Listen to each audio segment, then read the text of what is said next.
Hello viewers, मैं astro sir से सुरेंद्र राय स्वागत करता हूं आपको अपने चैनल में और उम्मीद करता हूं कि आप बहुत ही बढ़िया होंगे। मित्रों, अक्सर हम लोग मंगल को इग्नोर करके चलते हैं। इन्हें एक बहुत छोटा ग्रह मान लेते हैं। ये अल्प अवधि के लिए किसी राशि में रहते हैं और ये महीना 2 महीने बाद निकल जाते हैं। शायद यही कारण है कि इन्हें हम एक छोटा मोटा ग्रह मान लेते हैं। जितना महत्व हम बृहस्पति को देते हैं, शनि को देते हैं, राहु केतु को देते हैं या उनका प्रिडिक्शन करते हैं, उतना मंगल के बारे में नहीं करते हैं। मंगल को सिर्फ हम एक सेनापति मान लेते हैं, एक वॉरियर मान लेते हैं, लेकिन ये नहीं जानते कि इनका प्रभाव हमारे जिंदगी के ऊपर कितना है। आज अगर हम सुरक्षित हैं तो मंगल के वजह से है। हमें और कोई सुरक्षा नहीं दे रहा है। जिस तरह से एक सेना हमारे देश की रक्षा कर रही है, बॉर्डर पर इस देश की सुरक्षा कर रही है, ठीक उसी तरह से मंगल भी गुप्त रूप ये हमारी कहीं न कहीं सुरक्षा करते रहते हैं। अगर मंगल की शक्ति ना हो, अगर मंगल का अस्तित्व हमारे कुंडली में ना हो तो हम बर्बाद हो जाएंगे, लुट जाएंगे। हम अपने धन की रक्षा नहीं कर सकते हैं, अपने मान मर्यादा की रक्षा नहीं कर सकते। मंगल का अस्तित्व ना हो तो हमारा शायद शरीर ना हो। मंगल हमारे शरीर के अंदर इम्यून सिस्टम विकसित करते हैं, रोग प्रतिरोधक क्षमता का विकास करते हैं। हम किसी भी रोग से लड़ जाते हैं और वही जब मंगल वीक पड़ जाता है तो हम धराशायी हो जाते हैं। हमें दवाइयों का सहारा लेना पड़ जाता है। तो मित्रों, मंगल का बहुत ज़्यादा महत्व है। इसे हमें इग्नोर करके नहीं चलना चाहिए। आपने सुना होगा कि जब जब मंगल वीक होते हैं ब्रह्मांड में, तब तक अनेक तरह की घटनाएं होती हैं, दुर्घटनाएं होती हैं। तो मंगल एक प्रोटेक्टिव ग्रह है। 10 मई से जब मंगल कर्क राशि में प्रवेश किए तो ये नीच के हो गए थे और उसके साथ साथ भी एक दुर्योग लगा जो कि शनि के साथ ये मिलकर षटाष्टक योग लगा दिए, जो कि एक अच्छा योग नहीं माना जाता है। तो पीछे कुछ दिनों से मंगल की स्थिति अच्छी नहीं रही है। जो लोग मंगल से प्रभावित होंगे, खास करके जिनके राशि स्वामी होंगे या जिनके मंगल कारक होंगे या फिर जो मंगल के कारक तत्वों से जुड़े होंगे या मंगल गाइडेड लोग होंगे, जैसे कोई सेना वगैरह में होता है, फोर्स वगैरह में होता है, तो वे लोग खास करके मंगल गाइडेड होते हैं। तो कहीं ना कहीं इनके कमज़ोर होने का प्रभाव उन लोगों ने ज़रूर देखा होगा। बहुत लोगों को फाइनेंशियल लॉस का सामना करना पड़ा होगा, चोट चपेट एक्सीडेंट का सामना करना पड़ा होगा। 4 राशियाँ वैसे भी षटाष्टक योग से पीड़ित थी: कर्क राशि, सिंह राशि, मकर राशि और कुंभ राशि। इन लोगों को इस योग का कुछ न कुछ अशुभ प्रभाव जरूर मिला होगा। तो जिनकी राशि मेष है या वृश्चिक है, वे लोग भी प्रभावित हुए बिना नहीं रहे होंगे। लेकिन अब वह समय खत्म हो गया है। 1 जुलाई को मंगल सिंह राशि में प्रवेश कर रहे हैं। ये कर्क राशि को छोड़ रहे हैं, तो इनकी निजता अब खत्म होने जा रही है। षटाष्टक योग जो शनि के साथ लगा था वह भी खत्म हो रहा है। तो मंगल आपके एक शुद्ध निर्मल होकर ये अपने मित्र की राशि में जा रहे हैं और वहाँ इनके लिए कंफर्ट जोन बन जाता है। तो मंगल आपको अब बहुत ही बढ़िया करने जा रहा है। सभी राशि वालों के बारे में हम चर्चा करेंगे कि किस तरह का प्रभाव आप लोगों पर ये देंगे। लेकिन एक बात आप अपने दिमाग में ज़रूर बिठा लीजिएगा कि मंगल एक प्रोटेक्टिव ग्रह है। ये जहाँ भी रहते हैं वे उस भाव की ही रक्षा नहीं करते हैं, बल्कि ये पूरी कुंडली की रक्षा करते रहते हैं। हाँ, जहाँ पर ये बैठते हैं, जहाँ पर इनकी दृष्टियाँ होती हैं, वहाँ पर कुछ विशेष रूप से ये प्रोटेक्शन का काम करते हैं, प्रोटेक्शन देते हैं। तो आइए सबसे पहले हम मेष राशि वालों के लिए जानते हैं कि 1 जुलाई के बाद किस तरह का इनका मंगल का प्रभाव रहने वाला है। तो मित्रों, ये आपके तो राशि स्वामी हो जाते हैं और ये आपके पंचम भाव में बैठे हुए हैं। तो इनकी चतुर्थ दृष्टि आपके अष्टम भाव पे पड़ रही है। हालांकि वो वृश्चिक राशि है, वो भी आप ही का है। तो 1 जुलाई के बाद कहीं ना कहीं मेष राशि वालों का व्यक्तित्व में एक उभार आएगा।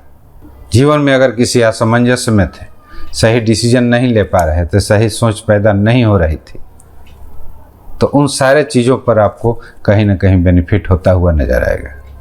समाज में मान प्रतिष्ठा तो आपकी बढ़ेगी और ये पंचम भाव में जा रहे हैं। तो पंचम भाव विद्या का होता है, तो विद्या से रिलेटेड भी आपको आशातीत लाभ होगी। किसी भी एग्जाम्स वगैरह को आप निकाल सकते हैं। मेडिकल के फील्ड में हैं आप तो ये आपके लिए और ज़्यादा बेहतर है। कोई ना कोई गुड न्यूज ज़रूर आ सकती है आपके एजुकेशन से रिलेटेड। आपकी आयु की रक्षा होगी, आपके स्वास्थ्य की रक्षा होगी, यानी मंगल आपको बहुत ही अच्छा करने जा रहा है। आपका मनोबल बढ़ा हुआ रहेगा। अब आपको ये मन करेगा कि हम कुछ जीवन में आगे बढ़ें, कुछ करें, तो मंगल अब आपके पूरे साथ हैं। आप आगे बढ़िए, काम कीजिए, निश्चित ही मंगल आपको पूर्ण सफलता देंगे। वृश्चिक राशि वाले, तो ये आपके चतुर्थ भाव में जा रहे हैं, क्योंकि चतुर्थ भाव में आपकी सिंह राशि आ जाती है और ये स्वामी हो जाते हैं आपके द्वादश भाव के और इधर आपके सप्तम भाव के। तो ये किस तरह का आपको प्रोटेक्शन देने वाले हैं? तो निश्चित ही आपको चतुर्थ भाव से रिलेटेड प्रोटेक्शन मिलेगा, फायदा मिलेगा, बेनिफिट होगा। मंगल वैसे भी प्रॉपर्टी से, भूमि से बहुत ज़्यादा प्यार करते हैं, तो आपके ये चतुर्थ भाव में जा रहे हैं जो कि भूमि का है, भवन का है, प्रॉपर्टी का है, तो इससे रिलेटेड आपको अवश्य लाभ पहुंचा सकते हैं। हाँ, अनायास जो आप एक खर्चीले व्यक्ति हो गए थे, ये आपके खर्च को भी रोकेंगे। आप अपने शौक पर, मौज पर, मस्ती पर यदि बहुत ज़्यादा खर्च कर रहे थे, आप अपने शरीर का व्यय कर रहे थे, तो वहाँ पर ये आपको प्रोटेक्शन देंगे। आपके पत्नी के स्वास्थ्य में सुधार ला सकते हैं। यदि आपकी पत्नी बीमार वगैरह रहती होंगी तो भूमि के लिए, भवन के लिए, इन सारी चीज़ों के लिए मंगल आपको बहुत ज़्यादा लाभ पहुंचा सकते हैं। अब आइए हम देखते हैं मिथुन राशि की तरफ। ये आपके थर्ड हाउस में जा रहे हैं। थर्ड हाउस पराक्रम का हाउस होता है, तो मंगल वैसे भी पराक्रमी हैं।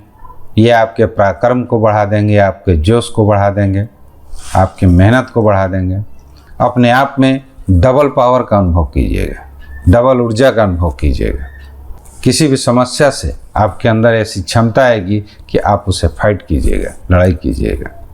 इधर आपके षष्ठम भाव के स्वामी हो जाते हैं और उधर एकादश भाव के स्वामी हो जाते हैं। तो एकादश भाव में तो ये आपके लाभ पहुंचाएंगे ही। एकादश भाव आमदनी का होता है, रुपये पैसा का होता है, सोशल सर्किल का होता है, तो निश्चित ही आय के नए स्रोत आपके ये खड़े कर सकते हैं। कर्ज वगैरह यदि आप लिए होंगे तो हो सकता है कि आपका कर्ज अब ये थोड़ा सा कम कर दें या बिल्कुल ही ख़त्म कर दें। अब कैसे होगा ये तो मैं नहीं जानता, लेकिन ये पूरी कोशिश करेंगे कि कहीं ना कहीं से पैसा आए और उस कर्ज को आप ख़त्म कर दें। शत्रु भी आपका पीछा छोड़ देंगे, शत्रुओं की भी कहीं ना कहीं हार होगी। अब आइए हम देखते हैं कर्क राशि की तरफ। तो कर्क राशि में ये आपके द्वितीय भाव में बैठेंगे। द्वितीय भाव धन का होता है, परिवार का होता है, वाणी का होता है। हालांकि मंगल के वजह से थोड़ी बहुत वाणी आपकी कड़वी हो सकती है, परिवार से थोड़ा सा मतभेद हो सकता है, लेकिन धन के मामले में ये बहुत ही शुभ प्रभाव देंगे आपको। आपके धन की रक्षा करेंगे। धन कहीं न कहीं से लाकर ये बैंक बैलेंस करने की कोशिश करेंगे। इनकी एक राशि आपके कैरियर भाव में आती है और दूसरी आपके पंचम भाव में। तो कैरियर से रिलेटेड आपको ग्रोथ हो सकता है, किसी तरह का प्रमोशन मिल सकता है, नई नौकरी मिल सकती है, और एजुकेशन से तो खैर फायदा होगा ही। पुत्र संतान से संबंधित कोई अच्छी खुशखबरी आ सकती है। अब चलिए सिंह राशि की तरफ चलते हैं। तो सिंह राशि में तो ये आपके लग्न पर आएंगे, तो निश्चित ही आपका व्यक्तित्व में एक निखार आएगा। आपकी पर्सनालिटी बोल्ड होगी। थोड़ा सा लोगों के बीच में आपका एक दबंग वाली पर्सनालिटी उभर कर सामने आएगी। ये आपके राशि में स्वामी हो जाते हैं चतुर्थ भाव के और नवम भाव के। भौतिक सुख की बढ़ोतरी हो सकती है। आपका भाग्य आपका साथ दे सकता है। पिता का स्वास्थ्य को लेकर यदि आप चिंतित थे, कहीं परेशान थे, तो उसमें आपको बेनिफिट होता हुआ नजर आएगा।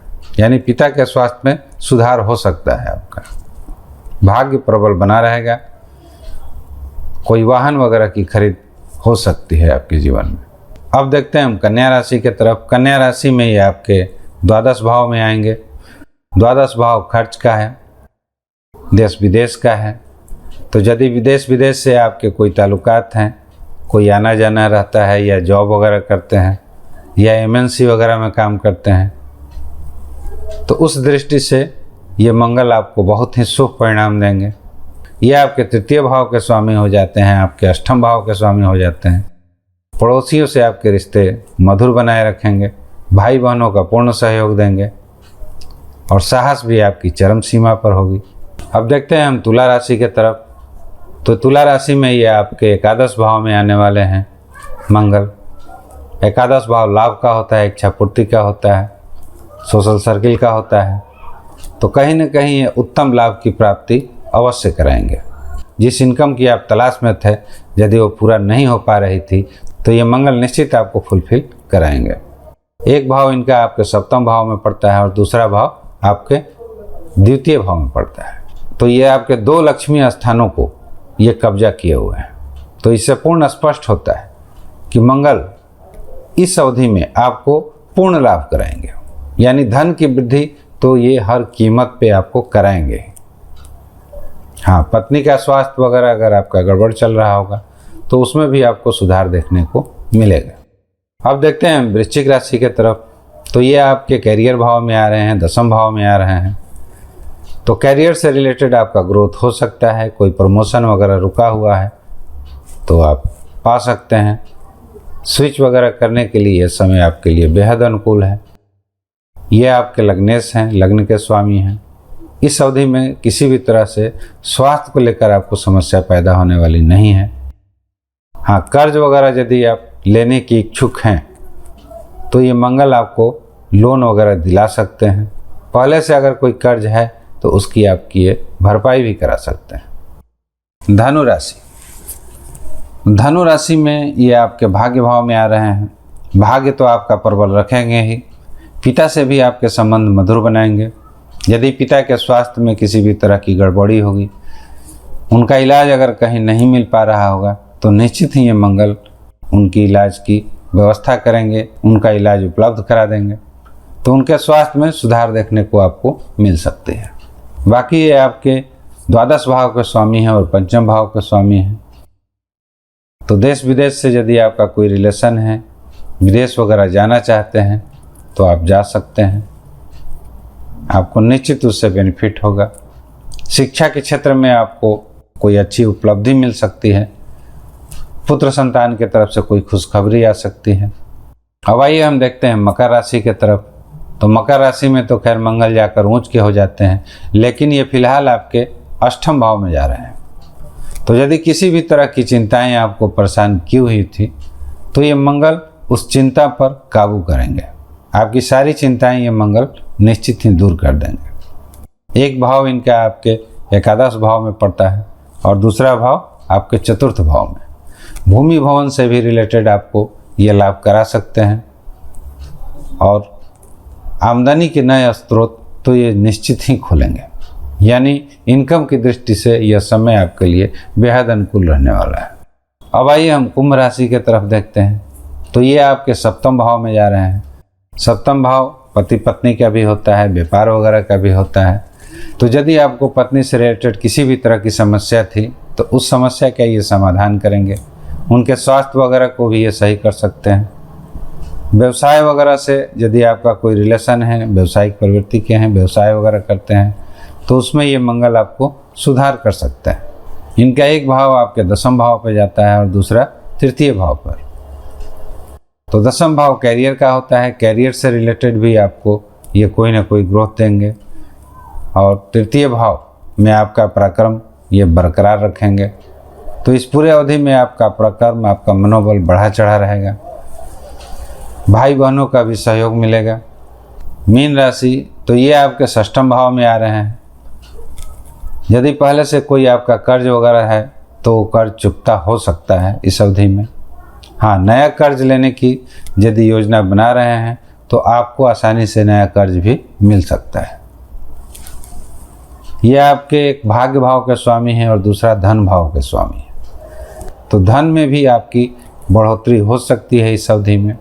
भाग्य भी आपका पूरा साथ देगा। पिता के आपके स्वास्थ्य में भी सुधार देखने को मिलेगा। तो मित्रों, ये मंगल सिंह राशि में आकर कुछ इस तरह का प्रभाव सभी लग्न और राशि वालों पर जरूर करेंगे। यदि मेरे वीडियो का कंटेंट अच्छा लगे तो कृपया लाइक, शेयर और सब्सक्राइब जरूर करें। मिलते हैं एक नए वीडियो के साथ। Thanks for watching. नमस्कार।